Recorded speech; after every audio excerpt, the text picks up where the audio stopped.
Mob Psycho 100, spoilers for the entire anime.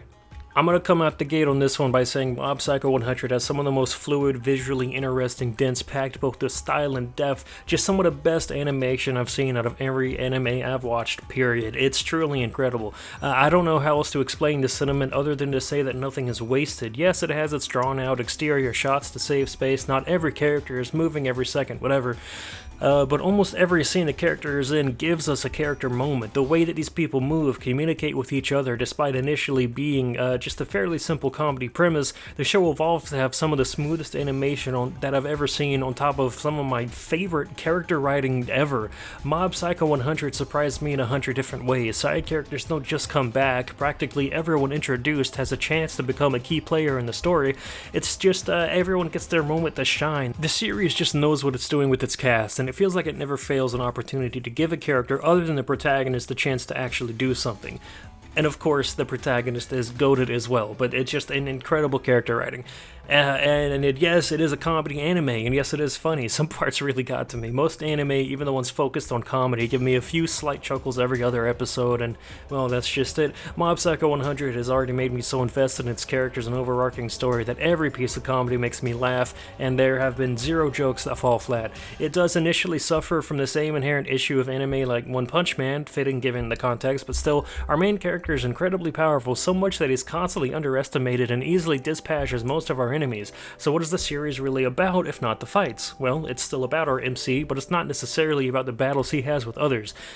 Even he can be challenged sometimes, but he's never losing even when he's losing. It's about the battle that he has with himself. Mob is probably my favorite character I've ever seen in the quote-unquote strongest archetype. The comedy anime actually dives into the mindset of what it means to have that kind of incredible power better than any other series I've seen divulge on the topic, and explore what that kind of power can mean for a, stunted teenager like a Mob who barely understands what he alone is capable of. And a majority of it ties to Mob's relationship with someone who is blatantly a ridiculous con artist, a farce so obvious barring extraneous circumstances almost everyone sees through it immediately upon meeting him.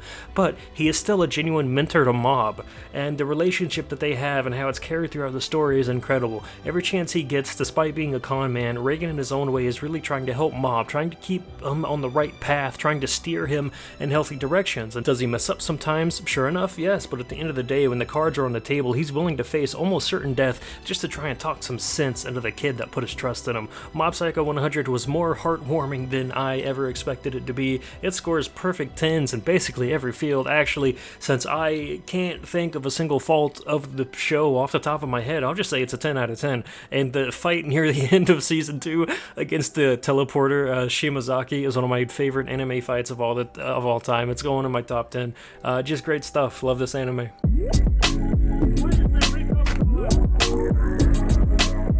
It feels like it never fails an opportunity to give a character moment it feels like it never fails to give an opportunity to give a character other than other and does he mess up